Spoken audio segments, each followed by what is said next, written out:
ओम श्री कृष्णाय नमः। आप सभी का मेरे YouTube चैनल पर हार्दिक स्वागत है। भगवान श्री कृष्ण की कृपा सदा आप और आपके परिवारजनों पर बनी रहे। इससे पहले माघ मास महात्म्य के 21वें अध्याय में आपने सुना था कि किस प्रकार देवनिधि ने महर्षि लोमश से उस स्तोत्र को सुनने का अनुरोध किया था, जिससे ब्राह्मण ने भगवान को प्रसन्न किया था। देवनिधि हाथ जोड़कर लोमश ऋषि से कहते हैं कि हे महर्षि, जैसे गंगा जी में स्नान करने से मनुष्य पवित्र हो जाता है, वैसे ही भगवान की इस कथा को सुनकर मेरा जीवन धन्य हो गया, मैं पवित्र हो गया। अब कृपया करके उस स्तोत्र को भी कहिए जिसे उस ब्राह्मण ने भगवान को प्रसन्न किया था। तब लोमश ऋषि कहते हैं कि उस स्तोत्र को पहले गरुड़ जी ने पढ़ा, उनसे मैंने सुना। हे विप्र, यह स्तोत्र अध्यात्म विद्या का सार, पापों का नाश करने वाला है। वासुदेव, सर्वव्यापी, चक्रधारी, सज्जनों के प्रिय, जगत के स्वामी श्री कृष्ण को नमस्कार है। जब स्तुति करने वाला जिसकी स्तुति की जाए तथा सभी जगत विष्णुमय है, तो भला फिर किसकी स्तुति की जाए। इसके आगे का महात्म्य आज आप सुनिए माघ मास महात्म्य के 22वें अध्याय में।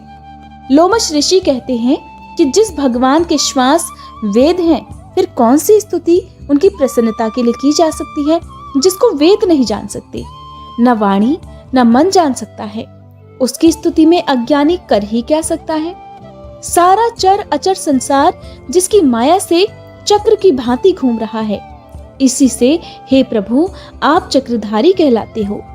ब्रह्मा विष्णु आप ही हो। सारे संसार को उत्पन्न करने वाले ब्रह्मा को भी आप उत्पन्न करने वाले हो।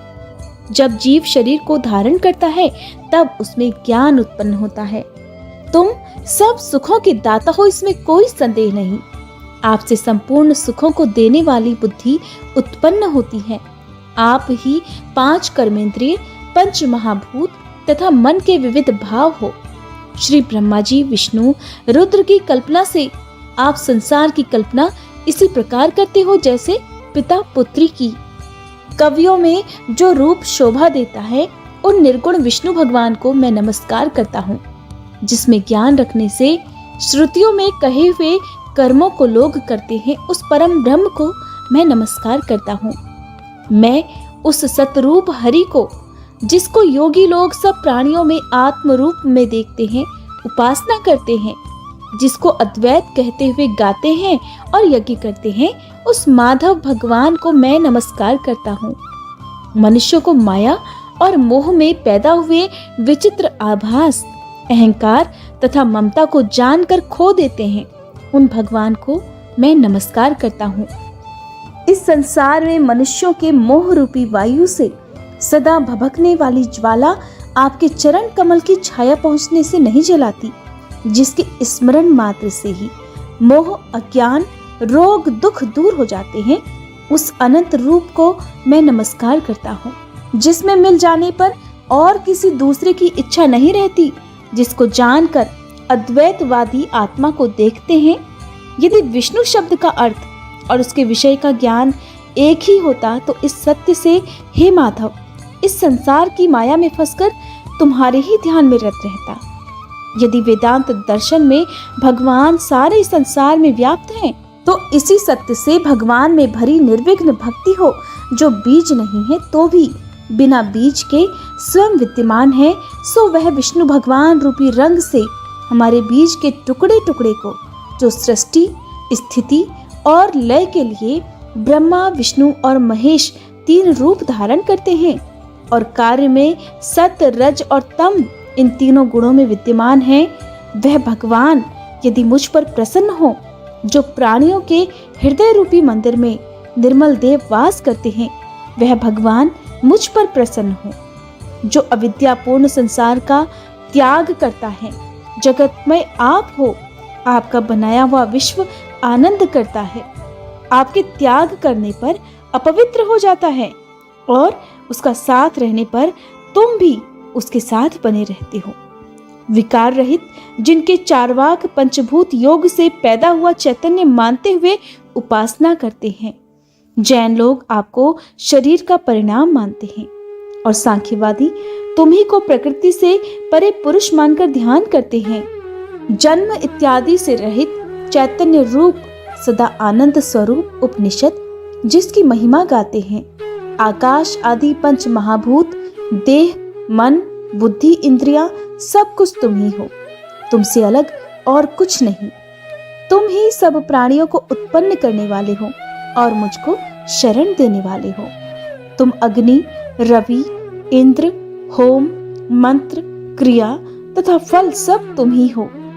कर्म के फल देने वाले वैकुंठ में तुम्हारे सिवाय कोई नहीं है। हे प्रभु, मैं तुम्हारी शरण में हूँ। सब प्राणियों के हेतु तथा उनको शरण देने वाले तुम ही हो। जैसे युवा पुरुष की युवती में और युवती की युवा में प्रीति होती है, वैसी मेरी प्रीति में तुम ही हो। हे प्रभु, जो पापी भी आपको प्रणाम करता है उसको यमदूत ऐसे नहीं देखते हैं जैसे उल्लू सूर्य को। प्रत्येक पाप मनुष्य को उस समय तक ही सुख देते हैं जब तक वह आपके चरण कमलों का सहारा नहीं ले लेता। जिसको गुण, जाति और धर्म को स्पर्श नहीं कर सकती तथा गतियां भी स्पर्श नहीं करती, जो इंद्रियों के वशीभूत ही नहीं है, जिनका बड़े बड़े मुनि लोग साक्षात नहीं कर सकते, उन भगवान को मैं नमस्कार करता हूँ। कितने ज्ञान रूपी सुंदर गुण हैं, जिन्होंने सुख स्वरूप मोक्ष रूपी लक्ष्मी जी का आलिंगन किया, जिन्होंने आत्म स्वरूप सुख भोगा है और जिन्होंने ध्यान रूप से मृत्यु को भी अपने वश में कर लिया है। ऐसे मुनियों से सेवित भगवान को मेरा नमस्कार है।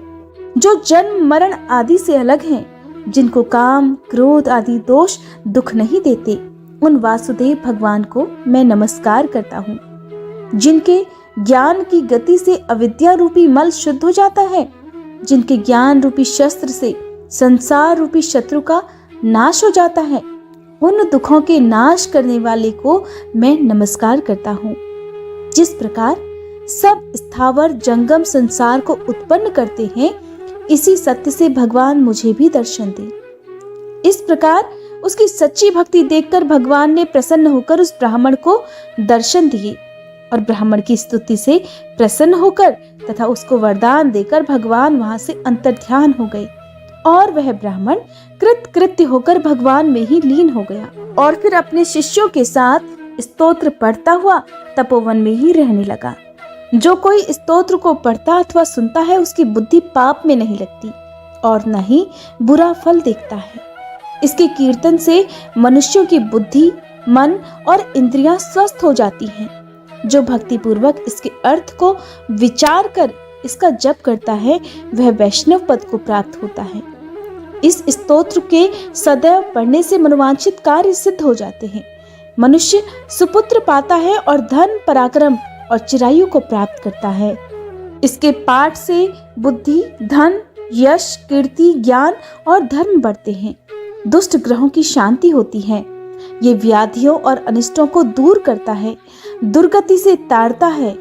इसके पढ़ने से सिंह, व्याघ्र, चोर, भूत, देव, पिशाच और राक्षस का भी भय नहीं रहता।